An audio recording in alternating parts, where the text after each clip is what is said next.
Ladies and gentlemen, today it is a Christmas Eve special of NASCAR 06 Total Team Control live on KRC. It is a custom schedule season race for the NASCAR Busch Series for the third consecutive night. And today we'll be racing the MBNA Race Points 200 at the Dover International Speedway. And welcome everybody for this one. 200 laps, 200 miles, quick race tonight as we get to the end of our streaming weekend. No stream tomorrow on the channel. We'll be taking Christmas off, and then we'll be back at it again on Monday when we bring back NASCAR 22, if I'm not mistaken. I don't have the streaming schedule up for next week yet, and I won't have that up till Monday, so I'm guessing it's going to be NASCAR 22. If not, we'll return the NASCAR 06 Cup Series. Whatever the case is, it's going to be one of those two streams. But regardless of the fact, we got business to deal with today. 9 races to go on the season, coming off of a race at Daytona last night in which we finished in 10th place with Kyle Busch. And Carl Edwards got his first win of the Busch Series season, now giving us 10 different winners on the season so far. So we'll see what will happen today. Kyle Busch is on the pole for the second straight night. That doesn't really mean anything. We started on the pole last night, still finished 10th, and we actually didn't even lead a lap in last night's race. Brian Vickers starts outside of the front row. He started very well last night, actually led the first lap 2 to 27, I think he led at the start of the race, but he also didn't have a top 10 finish, so we'll see how the Hendrick Motorsports Chevrolets will be able to do, starting on the front row once again. Santiago, Kid Jackson, Thomas, Mark Mars, Dale Campbell, Wade Selensky, Patrick Shadley, Billy Kramer, and others, welcome into the stream. Appreciate you guys tuning in here. This has got to be the latest start time to a stream I think we've had in a long time on the channel, but we are about to go racing. Green flag is in the air. Let's get this Saturday night short track racing underway.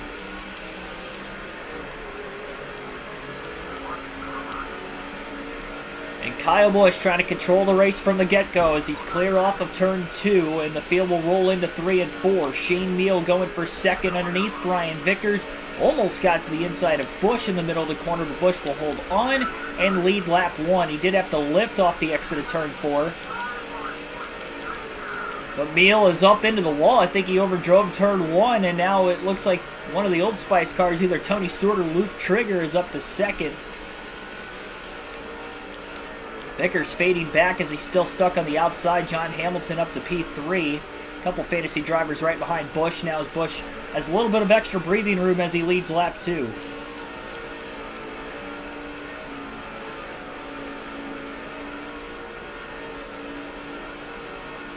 Yeah, usually 6 or 7 is the normal start time.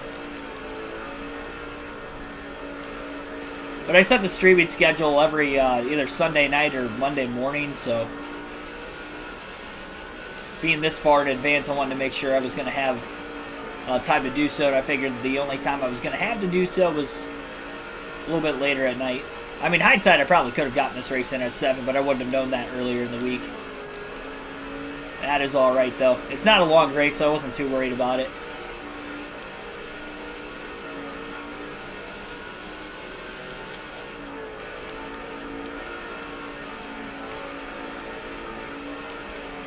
Can't clip the apron. Remember in our Truck Series race with Ricky Craven, we finished outside the top 10 despite being in the top 3 pretty much the whole race, up until crashing with about 30 laps to go. In a 3-truck battle for second at the time. Cannot hit that apron. There's going to be pretty much no chance to try to save the race car. And Busch wrecked on lap 3 by clipping the apron at Daytona yesterday, which is what put him behind the 8 ball. He still came back for a top 10 finish. Just snuck in there at the very end, with the race ending under yellow.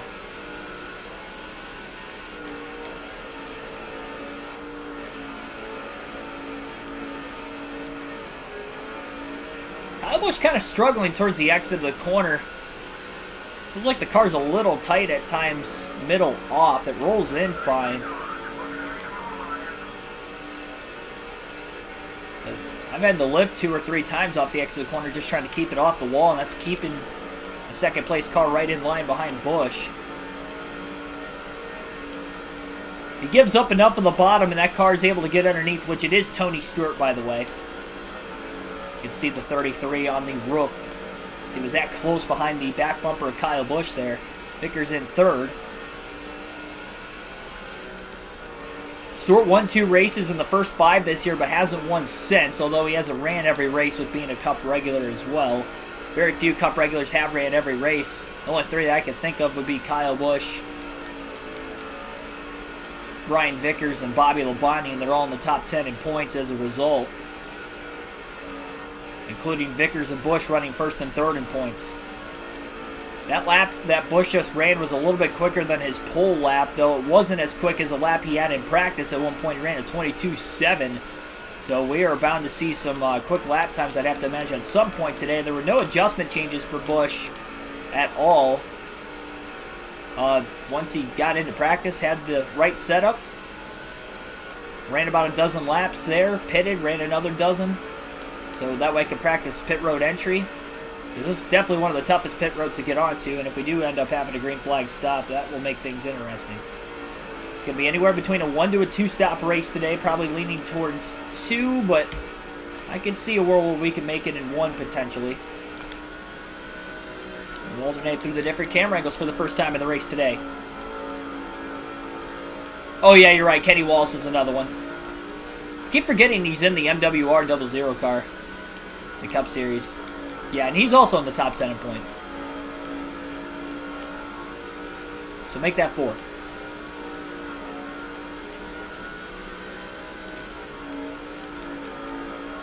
And we didn't alternate through all the camera angles yesterday at Daytona, so we're going to have to do that a couple extra times today at Dover, hence the one right at the beginning of the race here.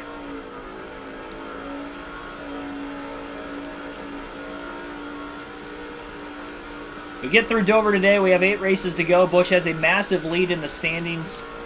It's going to be his championship to lose. And even if he does have a bad day today, he's still going to have at least a 2-race lead in the point standings going into those final 8, so it'd still probably be his to lose at this point. It's been super consistent everywhere.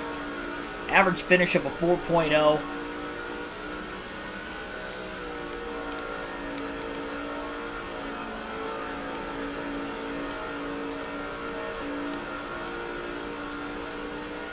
And with a finish of 3rd or better tonight, that average finish is going to drop down below a 4. It was at a 3.8, but it jumped up to a 4 with that 10th place finish in last night's race.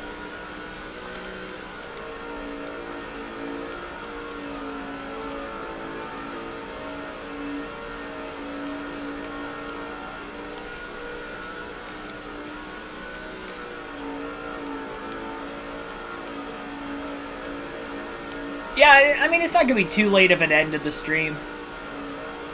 Should be over about 10:30, maybe a little bit before that. I'm not too worried about that. A lot earlier than what we used to end these streams. We used to run past 11 o'clock when we would run Cup races on nights I worked at my old job, so that was pretty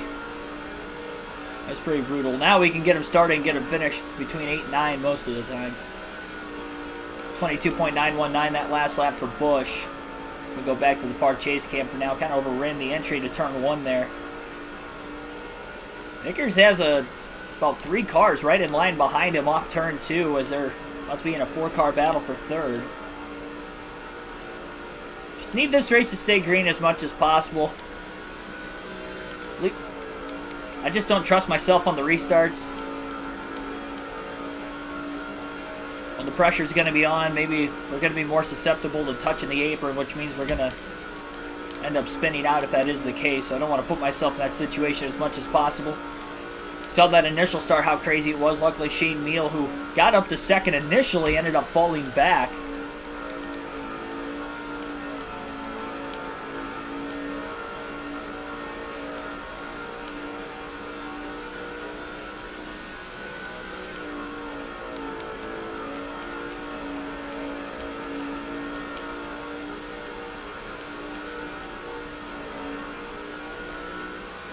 Good race going for Busch so far. Led the first 20 from the pole.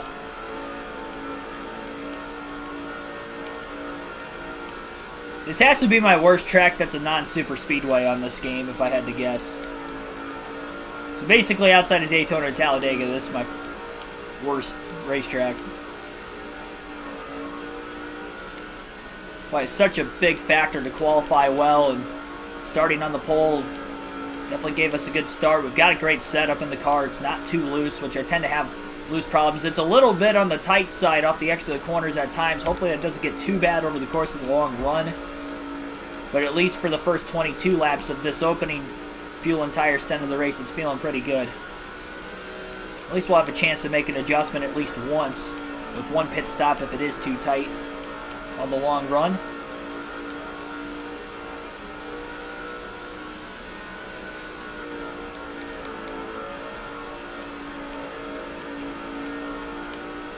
Yeah, Kyle Busch one win away from an even number 10 wins on the season. Far and away the most wins this year. Next closest is Clint Boyer with 3.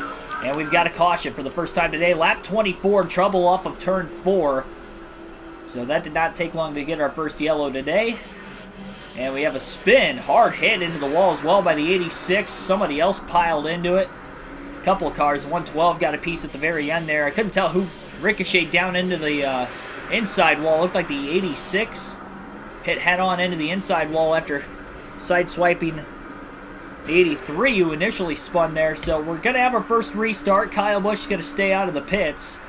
Weren't that long into the race.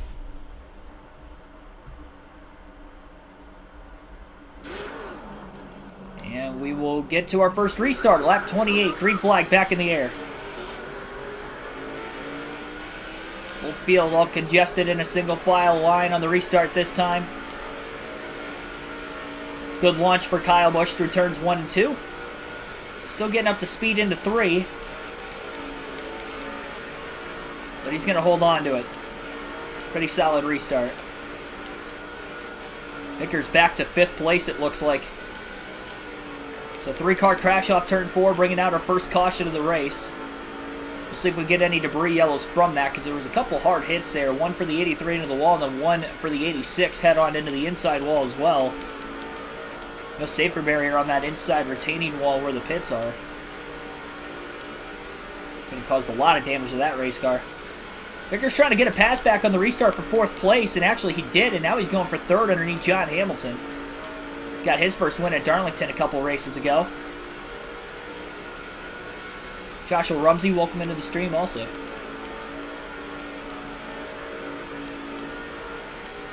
Yeah, Dover and Charlotte.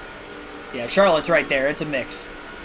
It stinks that those races are back-to-back under the regular schedule, at least. Not the custom schedule, but the regular schedule. They're back-to-back early in the season, then in the playoffs as well, or in the chase format.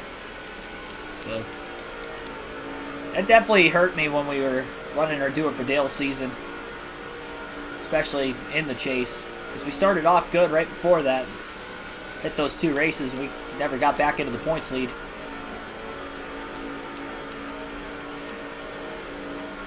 Yeah, in the heat games, Dover was pretty good for me. Charlotte was kind of hit or miss. It's just in these races, it's not that I can't get the handling of the... I mean, I struggle with the handling at Charlotte sometimes. I feel like I'm too loose there more often than not. It's just so hard not to hit the apron. And Charlotte's the most narrow 1.5 miles on the circuit, especially in this game and in the 2005 season. That just makes it even more difficult if you don't have the right... If you don't have track position and if you don't have the right setup, it's too hard to pass cars. It's hard to pass cars today. That's why Kyle Busch has led the first 34 laps. Although he hasn't been more than a second ahead of Tony Stewart in second. So Stewart's still putting a lot of pressure on him. Don't forget the milk and cookies tonight. Tomorrow's my cheat day, and I have no sweets in the house, so I might have to delay my cheat day an extra week. I give myself 3 cheat days a year. I got Thanksgiving, Christmas, and my birthday. We got snowed in, really winded and cold in, more than the snow, but we still had snow too. That blizzard we had, I mean, it's kind of on the way out for the most part right now, but it hasn't snowed since like very early in the morning today. So the snow's pretty much done. It's still super windy and cold. Not as bad as it was yesterday, but it's pretty darn close.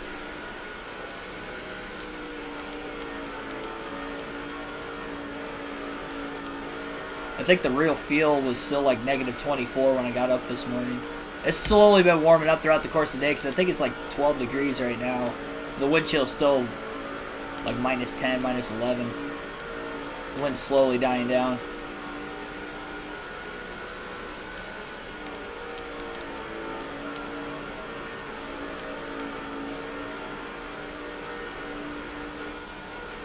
Ryan Vickers back in 5th place again. I think Clint Boyer in the 2 car is up to 4th and right on the back bumper of John Hamilton as he'll battle him for 3rd. If I remember correctly, we had about 9 or 10 cautions in our truck race at Dover. Just the one, at least in the early going of this one. Just got to keep this track position as much as we possibly can. I just do not trust myself in traffic and trying to pass really any cars. I mean, the good thing with that caution is that we're not going to get to lap traffic as soon as we would have if it stayed green. There was nobody a lap down at the time, so having to get this run back over again. NASCAR Cup Series 2311 Racing, thanks for tuning in also. 22.84 for that last lap for Busch, his fastest of the race. Still a little over a 10th off, maybe a little less than a 10th off of where his fastest lap in practice was a little less than an hour ago.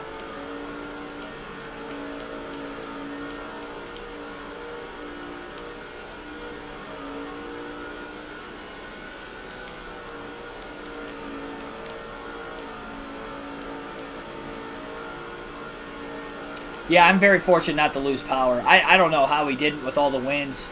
I was driving home yesterday. I could see power lines shaking like all the way home on the country roads. I was shocked that like there were reports of power outages like in other towns around us and stuff. And luckily my town and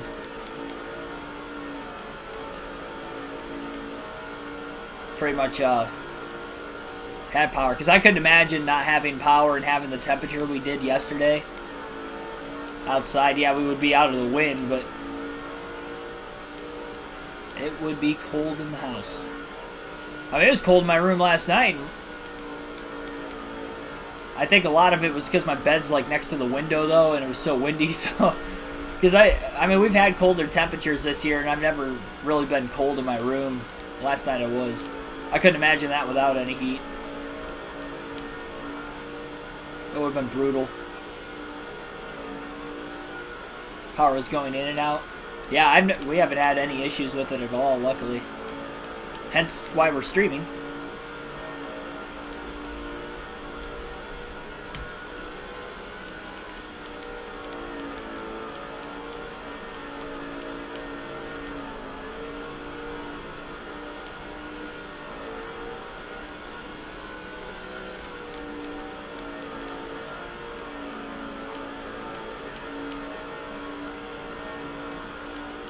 Yeah, and then next weekend it's supposed to be like 50 degrees where I live.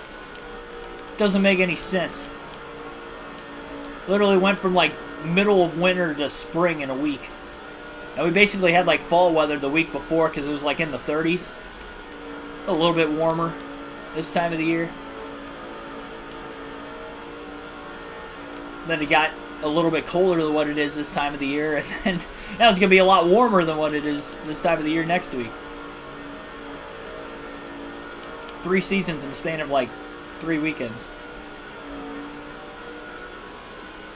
It's just going to be a slushy mess when that stuff melts next weekend. It's going to be sloppy. Probably going to have some flooding. Maybe not around where I live because I didn't get as much snow. Which would have made the road conditions even worse.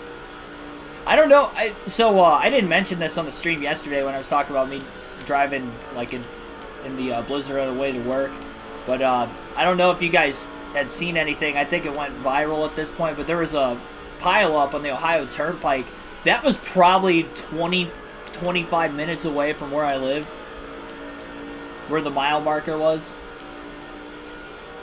between Toledo and Cleveland. So I don't actually live like in Toledo, but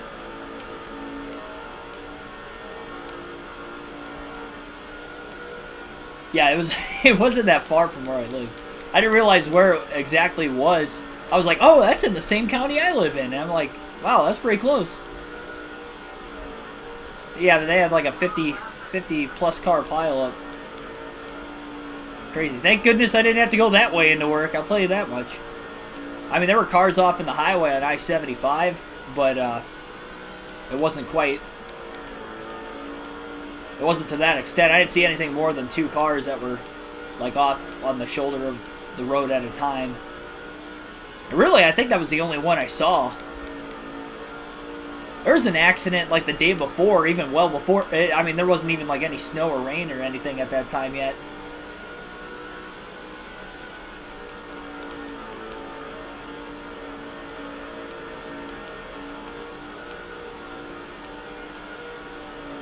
Yeah, Turnpike is still closed going towards Cleveland, be eastbound. I mean, I don't know if it's open now or not, but I know as of this morning, it was still closed off. They were still cleaning up. It's just because it's so cold outside. Like, you can't just stand out there forever. I went from... It's near coldest yesterday when it was -5 in the wind chill. Basically, so I sent that community post out of what the temperature was at my house, and then I literally left work like an hour and a half, 2 hours later. When I went outside from the building that I work in to my car, it was like a 30-second walk maybe, and then I had to kick some of the ice bricks out from underneath my tires. So that probably lasted about another like 30 seconds. So I was outside for maybe a minute at the most. I didn't have gloves on, but I was outside for like maybe a minute.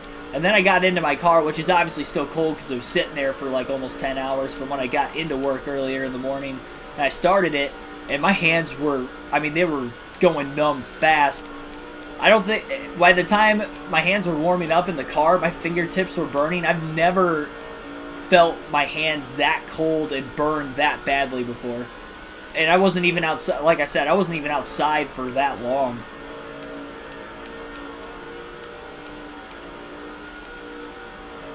I think it would have been fine if I like went back in, but I stayed in my car while my car was warming up, so my hands could never get warm. I was out of the wind at that point, but it's still, I'm bitterly cold, obviously. Yeah, my hands were, I was literally, the first 10 minutes of my drive home, luckily the roads were clear enough, so it didn't really bother me at all, but I was literally driving with my palms. I couldn't actually make a fist on the steering wheel.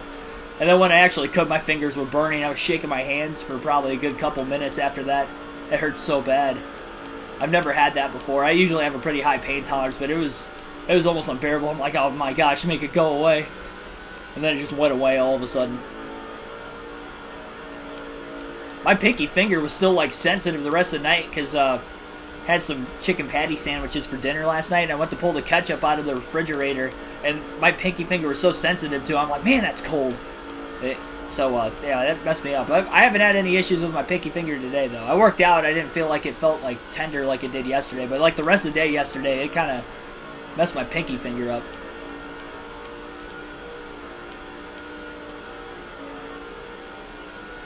Yeah, just past halfway on fuel is what we're looking like we can go. Now, we did have a caution for 3 caution laps already, but Kyle Busch is pacing pretty good to be able to make it on fuel in just 1 stop today. Definitely got to try to go as far as we can. Busch has led every lap of this race so far. He's got his biggest lead so far of a 1.3 second lead as well, as we're 60 laps in. He's still a ways away from lap traffic.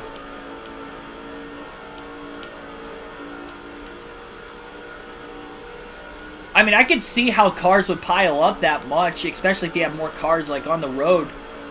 I don't know what time that happened. I'd have to assume that happened while it was still dark out in the morning, because on my way into work, you literally couldn't see anything. And if you could see, you could see for maybe 10-15 seconds at a time, then you get hit with another wall of snow. Like, you just, there was no visibility, and it was equivalent to driving in dense fog. But when you're in dense fog and maybe you see like somebody like pull out in front of you or something, you can get on the brakes. You can't slam on the brakes when you're driving on ice and snow. You're just going to slide. So, I mean, that's probably all it took was one person to do that. And you can't see in front of you as it is. So if somebody's sitting sideways, you plow into them, then the next person plows in. I mean, it's no different than like a NASCAR wreck at like Martinsville or something off the exit corner where you see those parking lot wrecks. It was basically, I guarantee it was basically that. The only difference is when you're on a highway, you have an infinite amount of cars, where on a racetrack, at least it's limited to like 40 cars, so you know, like the likelihood if it happens at the front of the field, you're going to get a lot of cars involved, but there's just nowhere to go, especially if you have barriers on both sides. There's just nowhere to go. I mean, you don't even see it, though. Like, you're just driving along, like, hoping nobody wrecks in front of you, and if you... Like, there was a car on the side of the road, and I think I did talk about this yesterday, but I was driving like 20 miles an hour at one point, and there was a car on the side of the road. Luckily, they were, like, off on the shoulder, like, halfway in the ditch. I didn't see them with their flashing lights on until I got alongside of them. If they were sitting in the middle of the road, I would have not seen them until I hit them. Like, it was so dangerous. I don't even know... We have a level system in Ohio where if it's like a level 3, they basically shut buildings that aren't like hospitals and stuff. Like, they're required to shut down anything like fire department wise. They're required to like shut down. You're not supposed to be on the roads. You can actually get pulled over if you're on the roads. So we weren't even under that for whatever reason. And I don't know if I've driven in a level 3 before. But we weren't even at a level when I left. Like, there was no level system at that time. So I don't know what was going on. You know, I don't know how they dictate when to go on a level system, but there was literally no level system when I went in. And that's because the roads, for the most part, except for, like, country roads, the state routes were clear, other than the fact you couldn't see. Like, you could not see at all. The country roads were pretty bad, but you just couldn't see. Like I said, I was going 20 miles per hour for a good 6-mile stretch. I couldn't see anything. I was just hoping. I was like, man, I just hope, somebody doesn't plow in behind me going like 40 miles an hour or something. It doesn't see me until the last second. Like, that could have easily have happened. Luckily, it didn't. And thank goodness I didn't have to go in today. I was looking like I was going to have to, but we were on a level 3 this morning, and it was probably a good idea that they did have that, because that was so dangerous the day before. When I was driving home last night, it wasn't that bad in the daylight, and the roads were probably maybe even a little worse, like driving-wise. The visibility was better, though, so I didn't feel uncomfortable driving in the snow. Like, I'll drive in 6+ inches of snow. Like, I've driven in heavy snow before, have no problem, but there was no visibility at all with how high the winds were. That's what made it sketchy. Matthew Dorter Bruno, thanks for tuning in also.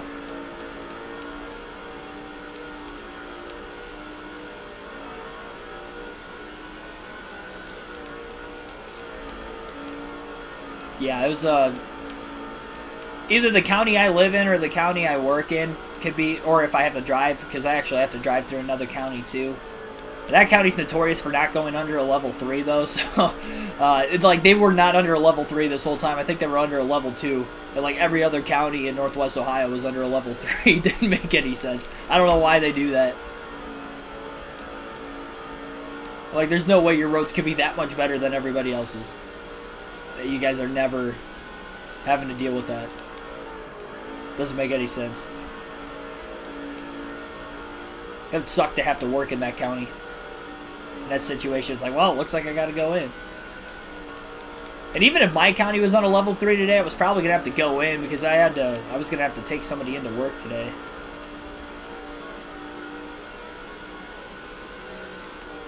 And they lived in the same county that my work was in, so if the store would have been open, if the warehouse would have been open, if that county wasn't on a level 3, I'm still going to have to drive in it. But luckily, didn't have to. And I got paid for it. Got the hazard pay. I'm still getting my holiday pay for this weekend. Got paid, didn't have to go into work, and I didn't have to use vacation time to do it, so I'm pleased. Get an extra day off this week. I would have had Christmas off anyway, but I also don't work Sundays, so I didn't really have an extra day off. I don't work Sundays or Mondays, so I wouldn't have gotten any benefit of getting any extra days off at the holidays. Same thing with New Year's next week.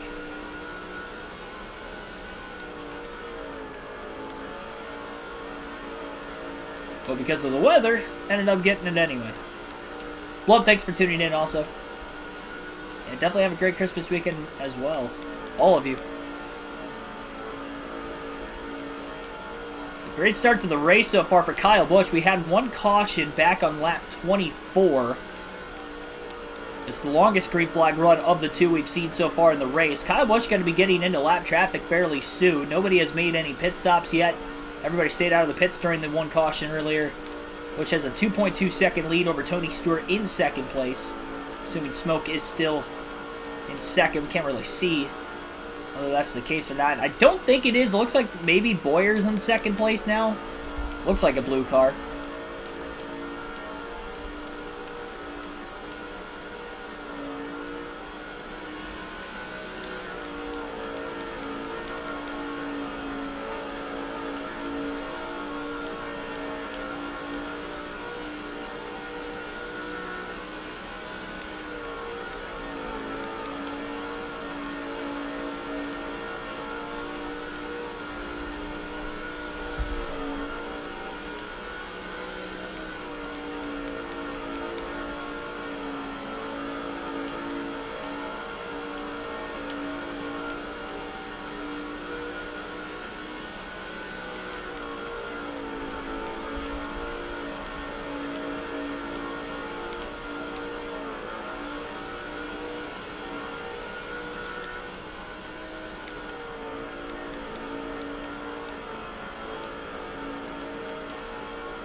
Notice it takes a while to catch the back of the field at Dover and Ignition. Yeah, you would think you'd be able to catch him quicker than being a 1 mile track. I mean, if we didn't have that caution, we probably would have caught him before lap 60, but figure we restart at lap 28. Probably would have caught him around lap 50, but yeah, everybody's still in the lead lap right now that is in this race. I'm not sure if anybody DNF'd from that 3-car crash off turn 4 or not.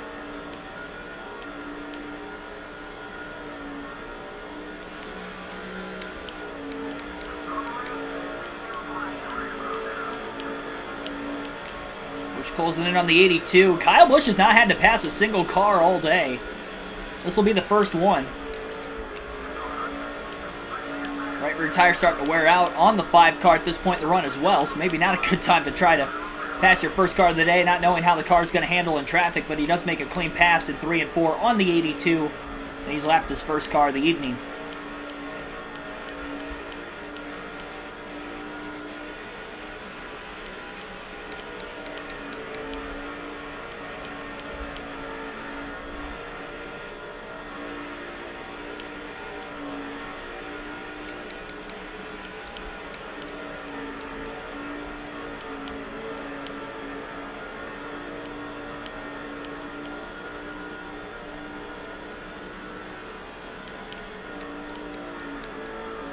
A little bit of a gap, though, after passing that first lap car before he catches the second one. Take our first field pass of the race today. We'll go to Brian Vickers in the 57 car for about 2 laps. Wow, Vickers getting really loose off turn 4. Ended up in the wall. I had no control over that. Tough break for the 57. Despite qualifying second, he's now outside the top 10. About 8.5 seconds off his teammate for the race lead, Kyle Busch. Busch has led every lap in this race. Vickers clipped the apron. Luckily, he didn't spin out there.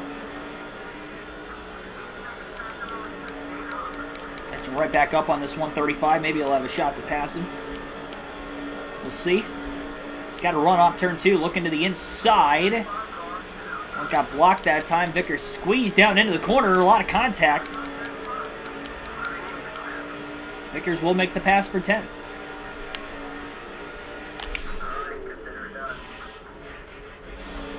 Good run for Busch.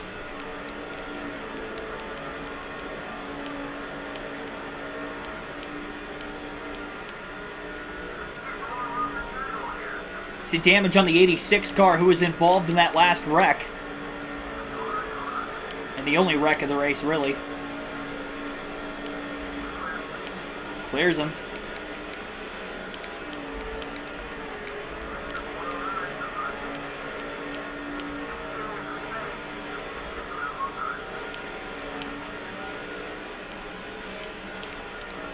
I feel like we tend to get cautions towards the edge of the pit window at Dover a lot. We'll see if we do get a yellow sometime soon.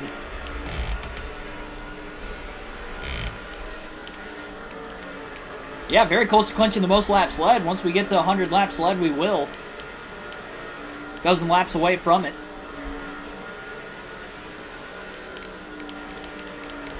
I will say the car's getting more on the loose side over the course of the long run and not so much as tight as it was off the exit of the corner.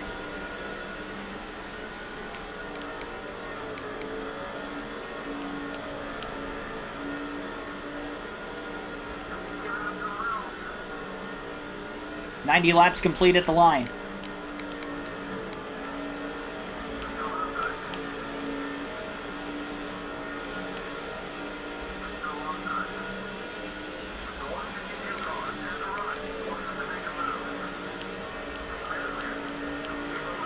Busch getting through these lap cars pretty quickly as well. Lead hasn't really grown much, but hasn't dissipated either.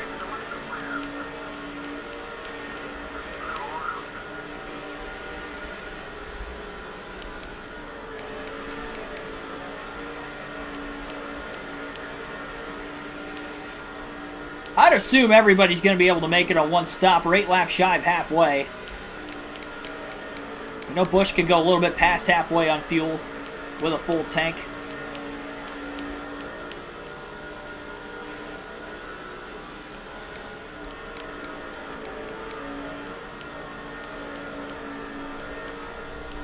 Two-and-a-half-second lead.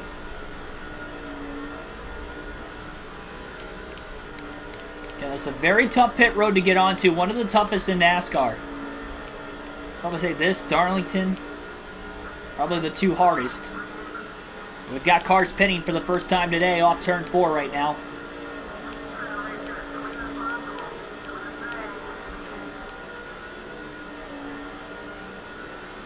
Never know if a caution's going to come out in the middle of green flag pit stops. So Busch is going to stay out as long as he possibly can.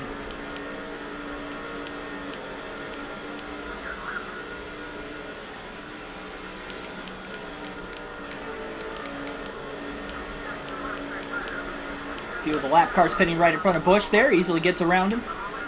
Car got a little bit loose off turn 4.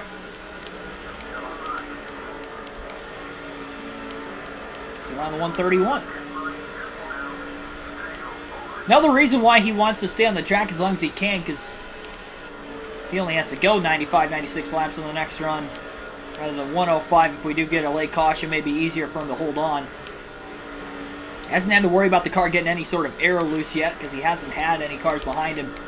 It's fast enough then, these lap cars, that as soon as he gets around him, he's able to quickly pull away. Makes his life a little bit easier.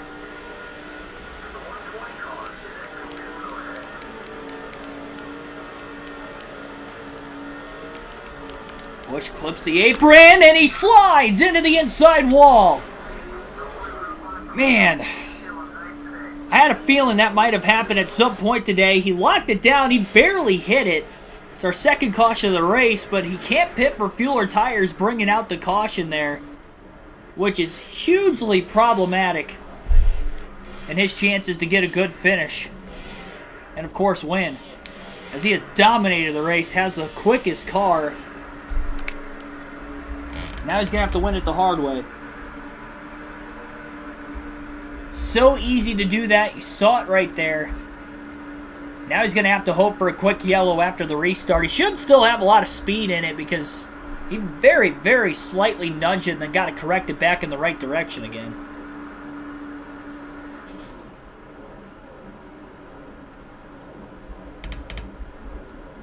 You gotta be kidding me. Excuse me.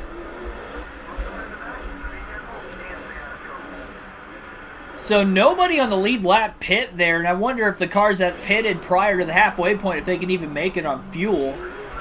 Green flag back in the air, and we've got some guys spinning the tires on the restart. It's going to stall Kyle Busch up just a little bit, and he is not able to get to the inside as a result. Got to be careful here off the exit of turn 2. So gets up into the wall. He hasn't been on the outside today until now. And now we got a lot of cars pitting, and we have a crash. Oh, right back up into Busch. Nowhere to go. Huge wreck. Everybody was pitting there. And then the 117 got launched off the inside right across Kyle Busch's front bumper. Busch had nowhere to go. He was on the outside trying to miss it. And collected in an accident being back in traffic now. Heavy damage to the front of the car. He didn't have heavy damage before, but he does now. That is unbelievable.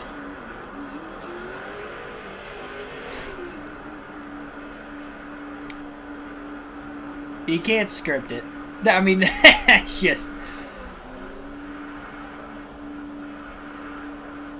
Wow.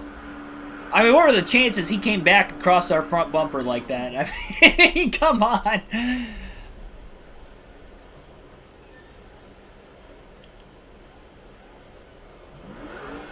Jeez. I mean, we're going to be the leader again, but not the way I wanted to. I only have about half the cars on the lead lap with the first, well, really, it was the second caution. That was the third. Maybe we'll get some debris yellows, but green flag going to be back in the air. Lap 105. Well, by leading under the caution, Kyle Busch has now clinched the most laps led.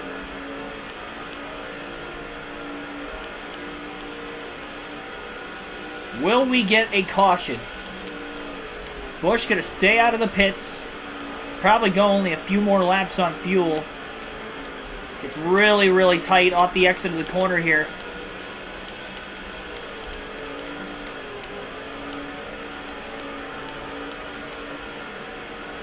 Needs a yellow flag desperately to come out. Contact back there between Kenny Walls and John Hamilton right off the exit of turn 2. Brian Vickers up to second as he gets by Jourdain. Vickers hasn't led yet today. Busch staying out again.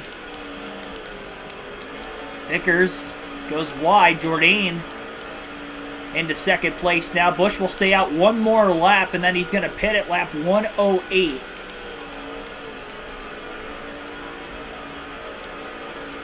Busch going extremely wide through turns 3 and 4.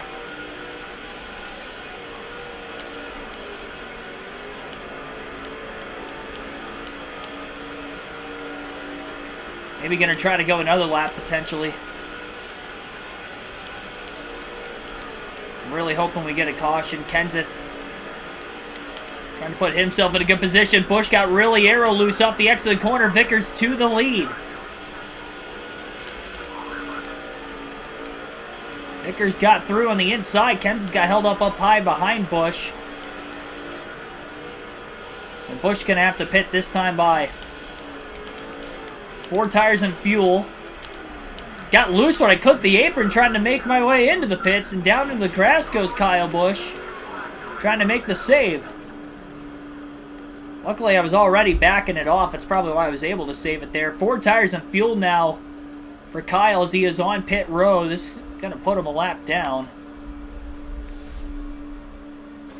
And the Mr. Clean crew will change those tires for the first time in the race.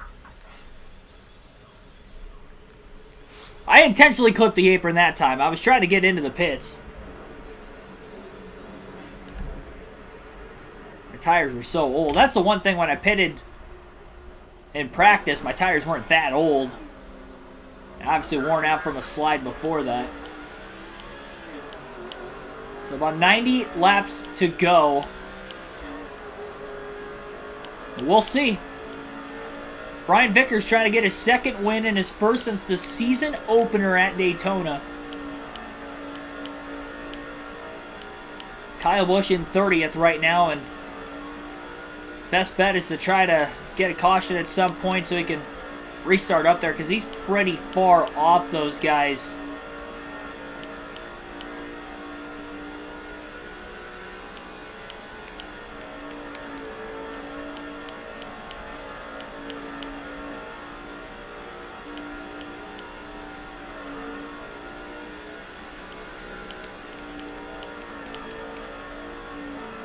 I'm not counting ourselves out of it if we get any more yellows. I'm hoping we get some debris cautions.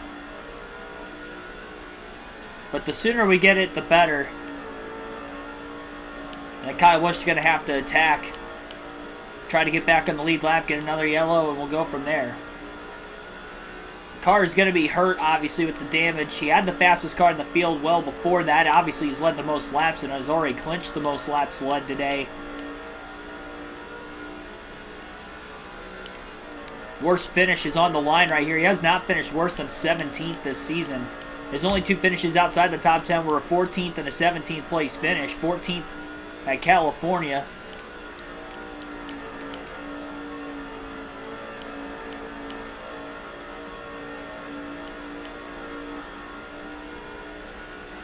Can't remember where the 17th place finish was, to be completely honest.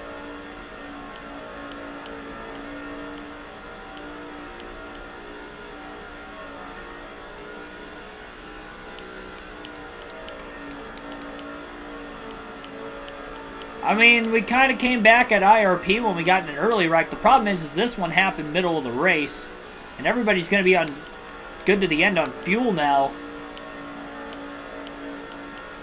We only have 85 laps to go. Now, he can get more positions if it stayed green, say, all the way to the end.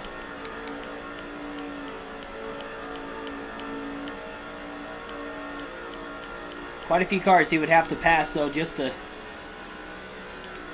get into the free pass position.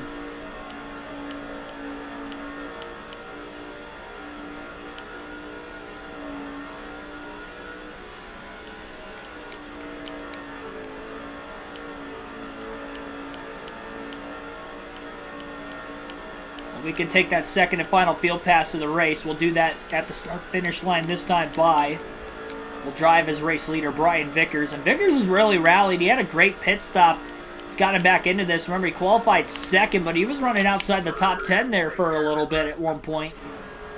And now he's pulling away from the field as he's got about a 1.4 second lead with 81 to go.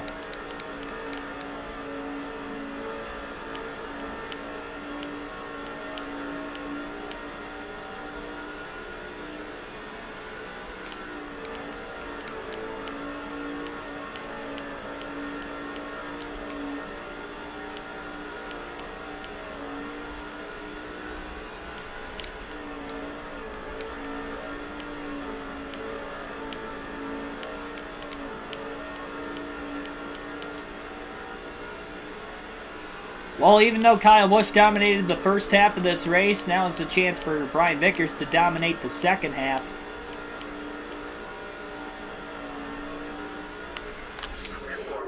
I don't think anybody outside of those two have led today. I think Hendrick Motorsports has led every lap.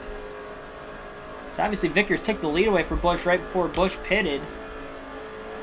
So yeah, that's interesting. I don't know.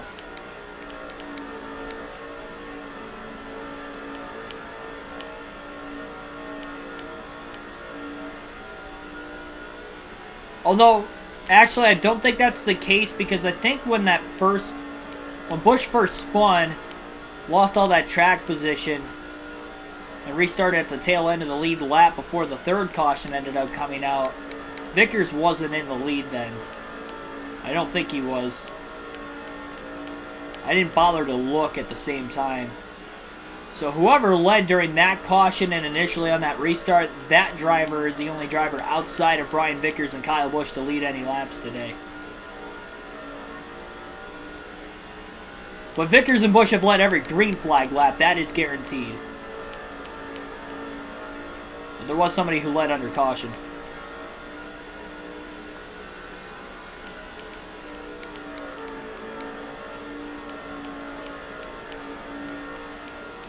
Be sure to hit that like button if you haven't done so already. Only 7 likes on the stream so far. I've had well more than that watching for the entirety of today's race so far.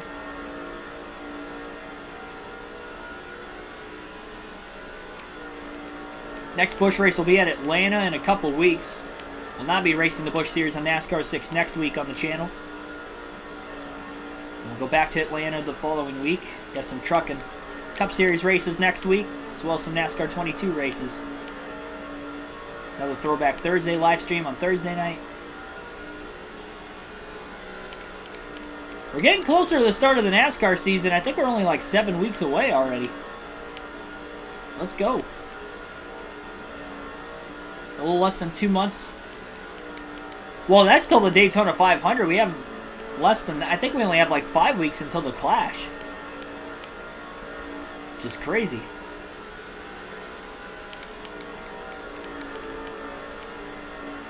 Yeah, definitely closing around the back of the field pretty quick. I just clipped the apron again. Luckily, it didn't spin me that time. Didn't really get loose at all. I wonder if it's because I have relatively fresher tires. Versus when I did clip it and spun, I had pretty old tires at that time. Which gave me no chance to save it.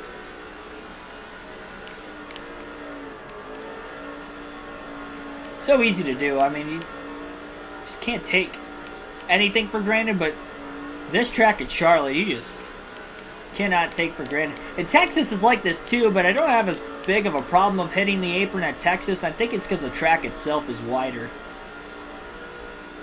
I mean, I have hit it before, but it's not as bad. Those 3 tracks, and even Daytona too, which obviously we did it at the beginning of the Busch race, but once I did it once, I didn't do it again the rest of the race. But it's just that Daytona and Texas are wider, so I'm able to arc the corner off a little more and not have that big of an issue. But you have to hold the bottom pretty tightly around here in Charlotte because how narrow it is, especially if you're trying to make a pass. If somebody crowds you just a little bit, it's easy to fall into that mistake. I've seen many, many times over and over again. I'm hoping when I get to NASCAR 7 it's not like that anymore. I can't really remember if it is or not at those tracks. But NASCAR 6 definitely is.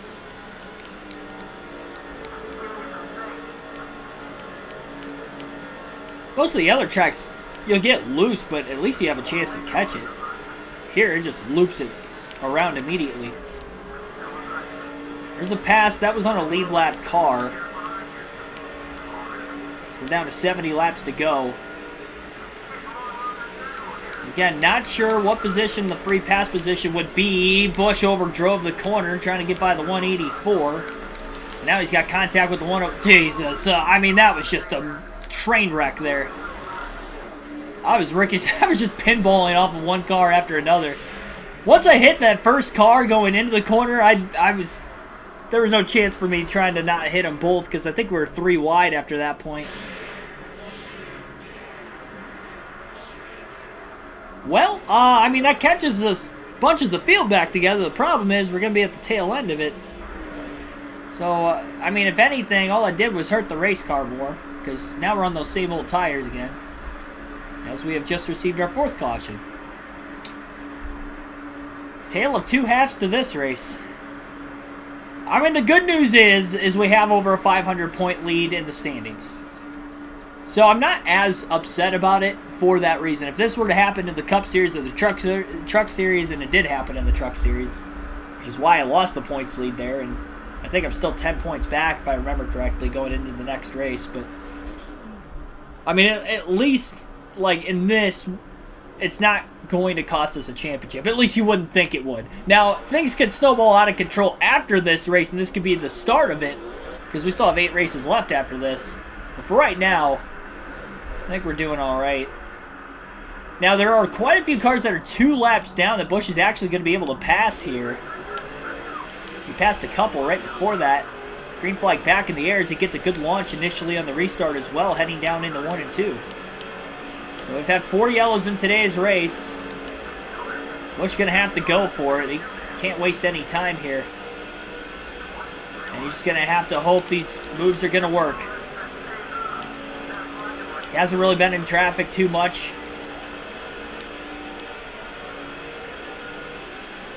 Got to get this lap back.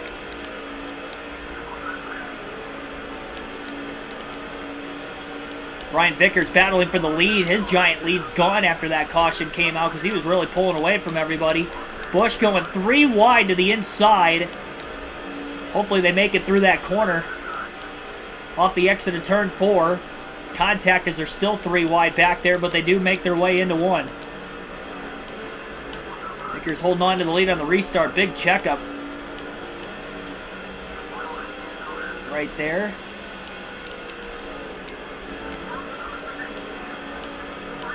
Bottom lane freeing up here.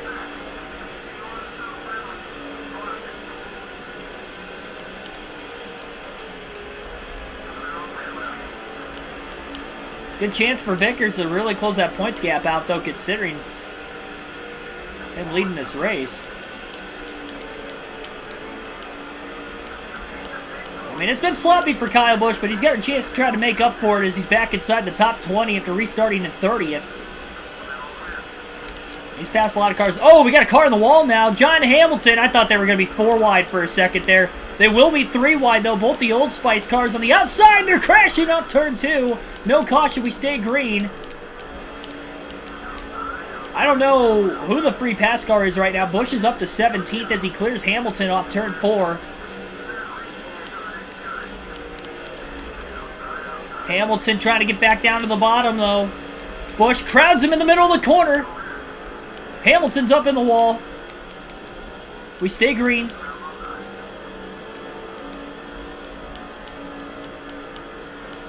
Busch couldn't hold his line in the middle there. 59 to go. And now they're side by side for the lead as Vickers is in danger of losing it. Busch as low as he could go off turn 2. Trying to make a 3 wide pass, but thought better of it. He backed out of throttle. They're on the brakes a little earlier to just stay in line behind Kenseth. Trocker 4th position. This is going to move Busch to 16th. We are not sure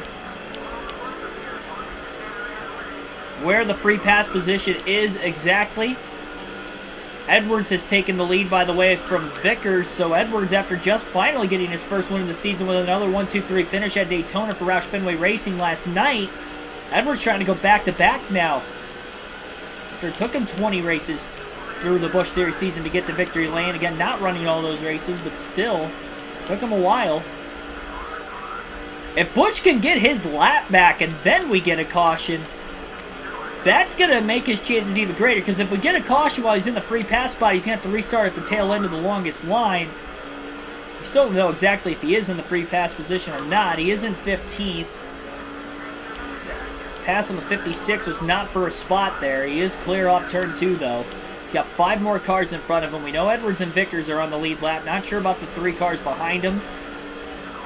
56 trying to get back to the inside of Kyle Busch. Busch on the outside off turn 4. Just kept it off the wall. He did have to lift, though. He'll try to cross the 56 back over into turn 1. Really racing for it. Cleared him again, and hopefully he can hit his marks and keep him in his rear view now. The 2 of Boyer going a bit wide. 135 car underneath him.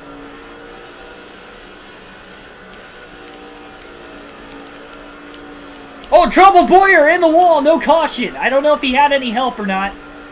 Oh my gosh, that would have been... That could have been a saving grace for Kyle Busch and gotten him back into this. Busch too wide in the middle of turns 1 and 2. Boyer was on the lead lap. See his tire marks there. He just lost the front of the car. I don't know if the 135 got into his left rear and sent him or not.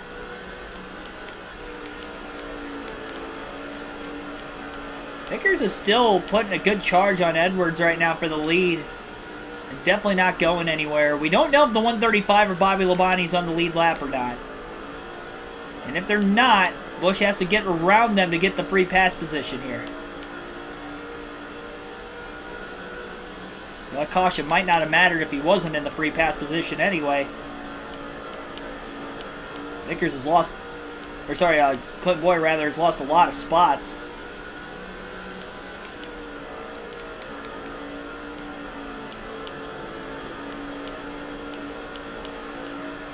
Busch closing on Labonte through 1 and 2. Busch really low on the entry into the corner, holds it well. Gets to the inside of Bobby Labonte off of turn 4. Fastest lap of the race by Busch, 22.811. He will clear Labonte. And he's got to run on the back straightaway into 3 to get to the inside of the 135. So Busch is the first car lap down right now. Side by side for third. Labonte follows Busch to get to the inside of the 135. Now Kyle Busch trying to get back on the lead lap here. This means he wouldn't have to restart at the tail end of the longest line if we saw a late yellow with less than 50 to go. And he has rallied from 30 at the lap down to still a lap down, but in 15th now. Again, most importantly, he's the first car lap down.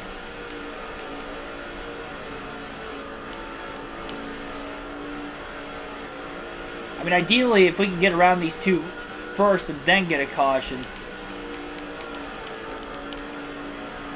be a little bit better off. Busch clearly had the fastest car of this race.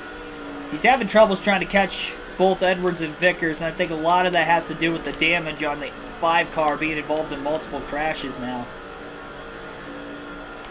Team orders. I'm not too worried about it right now because we are still lap down. Really don't want to have to do that. Vickers is having a good run here.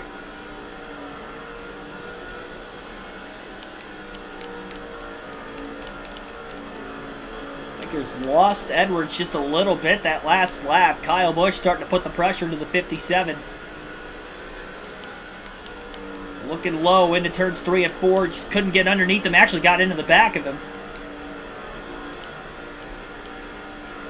It's a decent turn off the exit of the corner. Busch on the inside of Vickers into turn 1. Clears him. Now he just has to get by the 60. And we'll see if Vickers can keep up with Busch. If Busch can get to the inside of Edwards, maybe that'll open the door up for Vickers to get to the lead.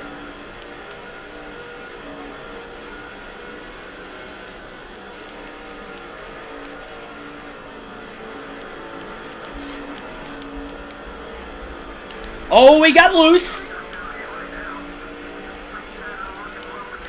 But Busch couldn't get around him.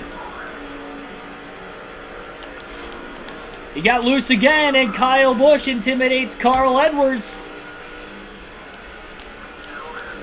Slide job into turn 1. Busch back on the lead lap. Edwards still on the outside, and here comes Vickers down low, side by side for the lead off turn 2. 42 to go this time by. Actually 41 for the leaders. Brian Vickers back to the lead. Busch intimidated Edwards. Allowed Busch to get back on the lead lap, and Vickers to the lead. Now Vickers trying to hold on to the lead with the 60 behind him, and Kyle Busch hoping for a caution sooner rather than later, and he may still have a chance to win this race.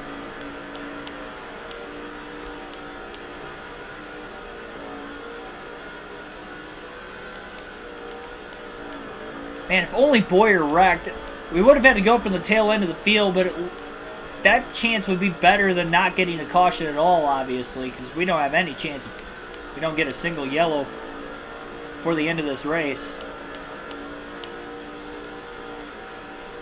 This is where we're about to find out exactly how much luck Kyle Busch has. I mean, this is cheating the system, but out of technicality, if I spun, I can't pit for fuel or tires, so that would wear my tires out quite a bit. But,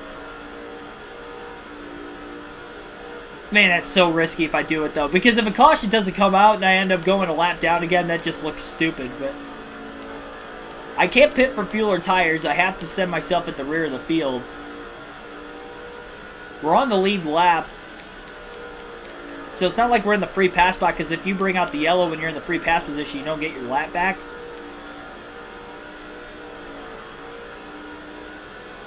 Just ran our fastest lap of the race, by the way, 22.780, so Busch still has speed.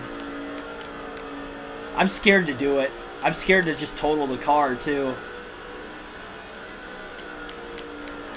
Got lucky when I did it, when I clipped the apron off turn 4, that I kind of half spun and brought out the yellow, but I don't know if I can get that lucky 2 times in a row.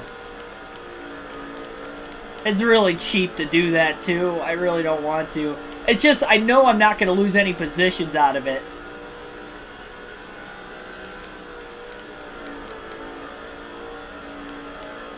It's kind of gaming our system, but at the same time, we'd still be abiding by our rules. We're not breaking the rules, we would just be bending them a little bit, that's all.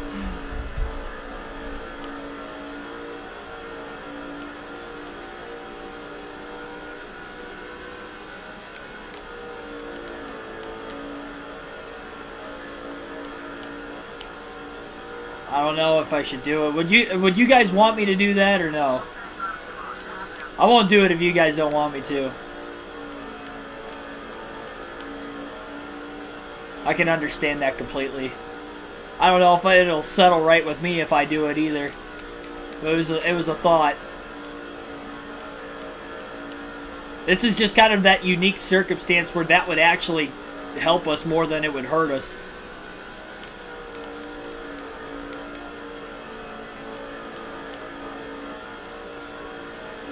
We have to make our mind up quick, though, because we're down to 33 laps to go, 32 to go this time by.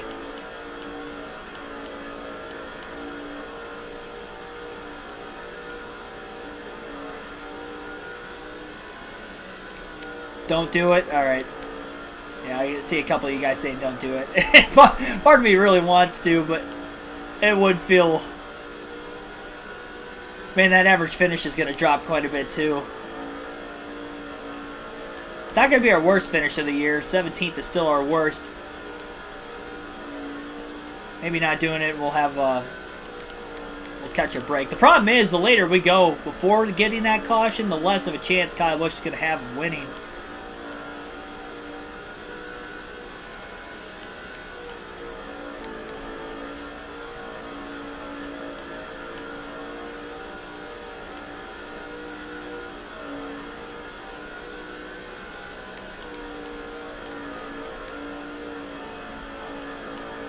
$30 to go for Brian Vickers to try to get his second win of the year. Both him and Edwards going for it, but Edwards trying to go back-to-back. Vickers trying to break a 20-plus race winless streak in the Busch Series, and he has ran every race, trying to get back to second in points with Boyer having that issue a little bit ago. We do have a car blowing up on the inside of the track in the number 86.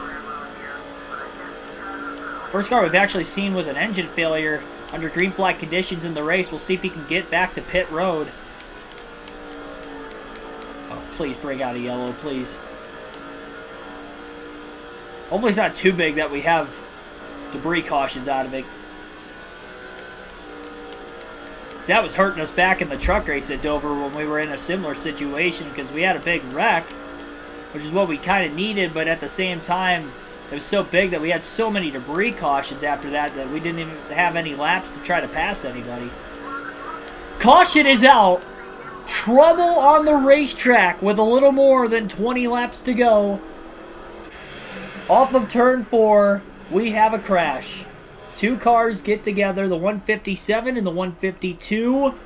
And now Kyle Busch can actually pit for 4 fresh tires, so this actually works out even better. Sometimes you just get lucky. And Kyle Busch can pit here from 15th. He won't lose any spots. The 16th place car will be at the tail end of the longest line who got the free pass under the caution. I'm not sure if it was Aaron Crocker or somebody else, but Busch can pit here. No adjustments, 4 tires and fuel. So not only he has the fastest car on the racetrack, but now he can take 4 fresh Goodyears. The problem is, does he have enough laps to go from 15th to 1st? Because he's going to have some lap cars he's going to have to get around that'll restart on the inside as well.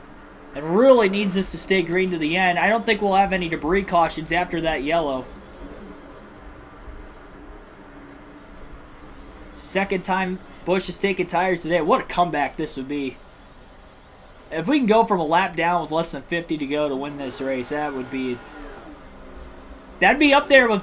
I'd probably put that in the top 5, especially on my worst oval outside of a super speedway as well. We know we have the car, it's just do we have the time? We've got the tires, green flag back in the air, 24 laps to go. Good launch there for Kyle Busch as he quickly gets down to the bottom. Needed that. Oh, we got trouble behind him. One car in the wall, but no caution. He was sideways against the wall, but no yellow flag there. We stay green. Busch to 13th.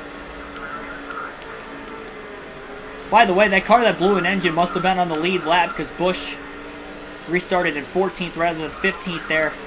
Side by side for the lead, and Vickers is not up there with it. It's Carl Edwards on the inside. Oh, Busch clips the apron. He's up against the wall and back across the field. Oh my gosh. That was not good at all. Heavy damage to the 5. Dang it.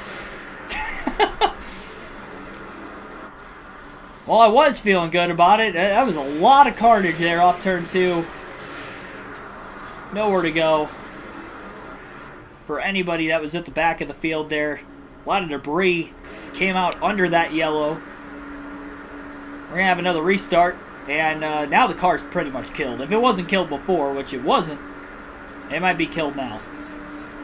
So much for the fresh tires, because we just burned them off the car with that slide. What?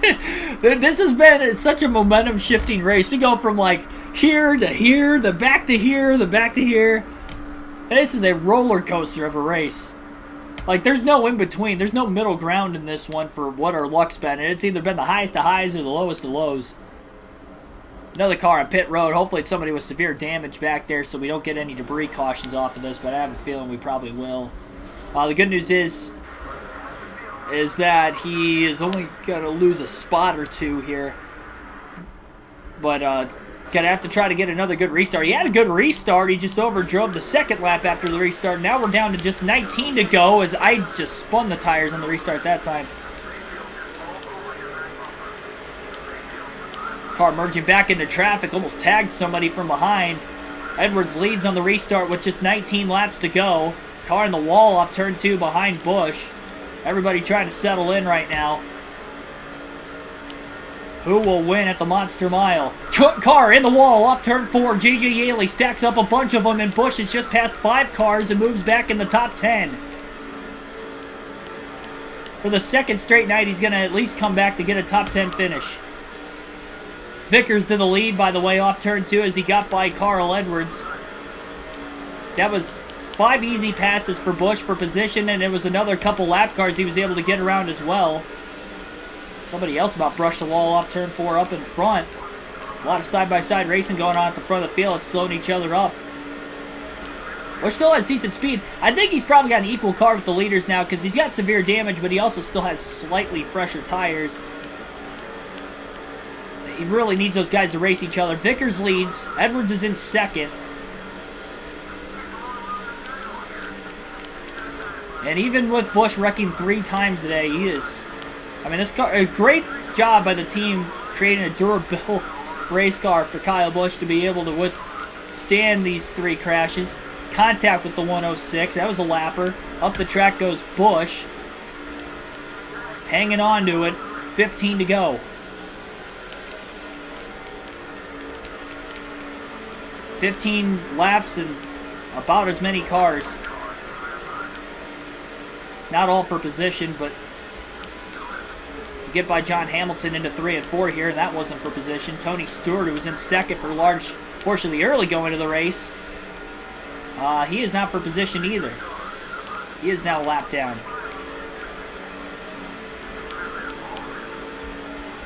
Kyle Busch under the 112.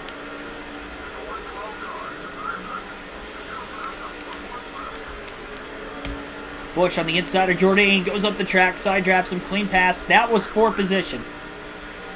So finally got around another car for a spot. Took about 3 laps from the last pass for a position.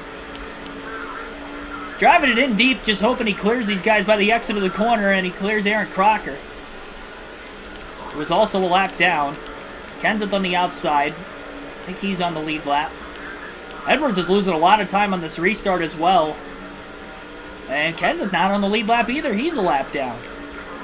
Edwards underneath Shane Meal trying to get back into 3rd. Martin was for a spot. Kenny Wallace was not. Busch to 8th. Underneath Trigger on the back straightaway. Meal blocks the 135, which kind of stalled everybody out and allowed for Busch to get underneath the 133. And he's right behind the 2 of Clint Boyer off the exit of the corner. And looks underneath Boyer into turn 1. Bobby Labonte out of nowhere, who has not led a lap today. If he is in second, which I do believe he's on the lead lap if I remember correctly, He's battling Vickers for the lead. 10 laps to go, this time by at Dover. And Kyle Busch has rallied from a lap down with less than 50 to go. Had a timely yellow in there to give himself a shot, but he is now 3 wide for 4th.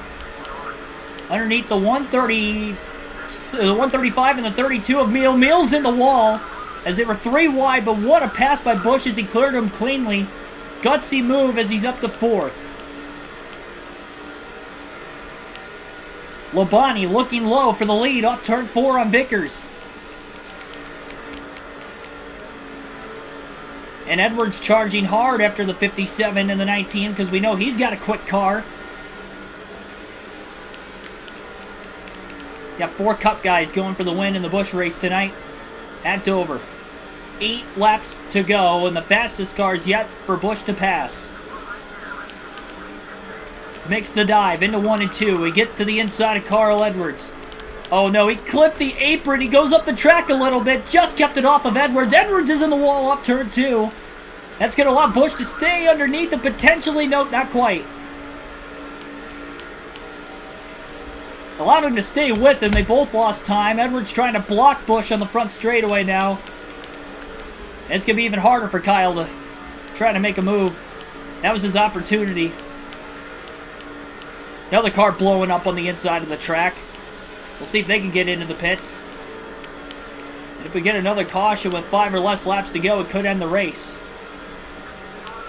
Busch gets off turn 4 well. Edwards trying to block on the inside. Anyone could win this of these 4. Vickers with the clean air in the best position. Busch again to the inside of Edwards. Edwards really squeezing the 5, trying to force him into a mistake and potentially clipping the apron, but Busch gets around him and powers underneath Labonte off turn 4 for 2nd as well. 5 to go.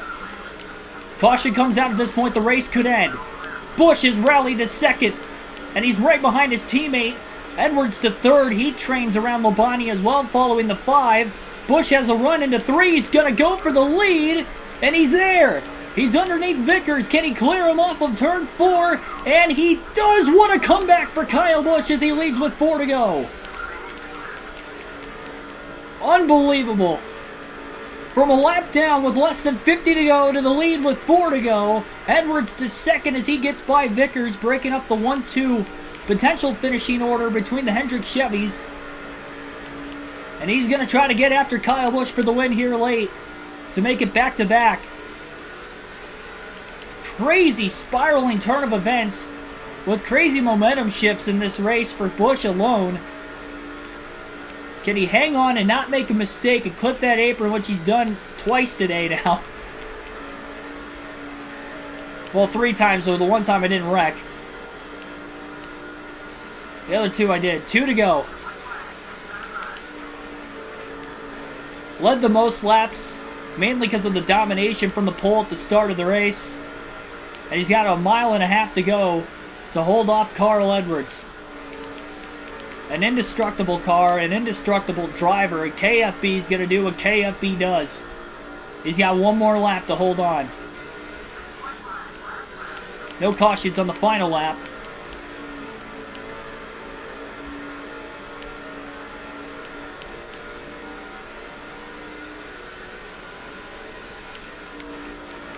Into 3 and 4 for the final time. Spin, crash, and win. Kyle Busch does everything in this race, including capturing the checkered flag for his 10th win at Dover. Unbelievable. This goes in the never have I ever category. I mean, the odds of wrecking that many times and still winning the race, I mean, I don't know how we did it. We definitely wouldn't have done it if the 157 and the 152 didn't crash with about, what was that, 26, 25 to go, somewhere around there. That got us back into it.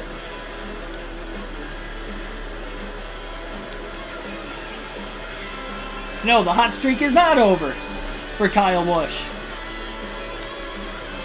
And unlike Daytona, where we came back to at least get 10, today we come back to win. And Daytona, we weren't even a lap down, but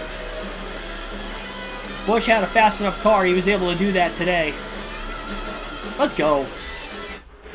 I mean, if that isn't a championship-defining win, I don't know what would be at this point for Kyle Busch, as he has obliterated the field this season, and tonight just proved it. Led 108 laps. It might not have felt like that if you only watched the second half of the race, but we led a lot at the beginning after qualifying on the pole, so it is a max points day for Kyle Busch. Edwards finishes second, breaking up the 1-2 finish for HMS, and you can see even Brian Vickers ended up leading 65 laps, so that'd be 173 laps total out of the 200 that were led by the two and only two Hendrick Chevys in the field today. Edwards led 22, and there was one other driver that led, which was Clint Boyer during the green flag. Not even the green flag conditions, it was under caution, so those weren't even laps led by green flag laps, but it's still bonus points nonetheless for Boyer as he came in second in points. But Kyle Busch, yeah, getting the win. Carl Edwards second. Brian Vickers third. Bobby Labonte out of nowhere wanted to steal the win, was running second late. He finishes fourth with no laps led. And we got a fantasy driver rounding out the top five of Irvin in fifth. Clint Boyer again at sixth. Shane Meals seventh. Mark Martin eighth. Luke Trigger ninth. Dale Jr. rounds out the top 10. J.J. Yaley led one lap as well in this one. And we ended up leading... we ended up having 14 cars finish on the lead lap. I will also say, because we restarted in 14th, and we got to 10th off of turn 2 a lap and a half after the restart, because there were a bunch of cars that got jumbled together and making contact. We ended up passing like 5 or 6 cars, couple lappers, and a couple for position to move up to 10th. So we gained 5 positions. And then we passed a couple lap cars as well. If we didn't get around those guys that quick, I don't know that we would have won the race, because we didn't get back to the lead until 4 to go. So, I mean, I definitely wouldn't have passed those 6 cars in the span of 4 laps, I can tell you that much. So, even if that didn't happen on the last restart, I don't think we would have won. I think we could have gotten back up to 3rd or 4th, but that would have been about it. We would have ran out of time. So, I mean, everything just played... outside of that last spin I had in the last 25 laps, the last 25 laps of this race, we had a lot of luck to get back into this, but... we had, like I said, we had the car, which made it easier. We had fresher tires. We took advantage of pitting during that 2-car crash off turn 4. That also made it easier, plus the stack up on the restart. And the fact that there were only 14 cars on the lead lap as well. If we would have had more cars on the lead lap on that spin, when I spun even, I wouldn't have won the race. Everything just timed out perfectly there at the end. 6 cautions for 18 caution laps, 16 lead changes, 0.3 of a second margin victory, 121.81 miles per hour average race speed, and total race time, 1 hour, 38 minutes, and 30 seconds. What a night of racing. We'll check out the point standings before we end the stream here. And man, oh man. Trisha Games also welcome in the stream. I didn't say thanks for tuning in earlier. I did see you there towards the end, but we had a crazy finish. 202 laps at Atlanta for the Aaron's 312 will be coming up again in a couple weeks. That'll be the next Busch race. What a comeback for Rowdy today to get his 10th win of the season.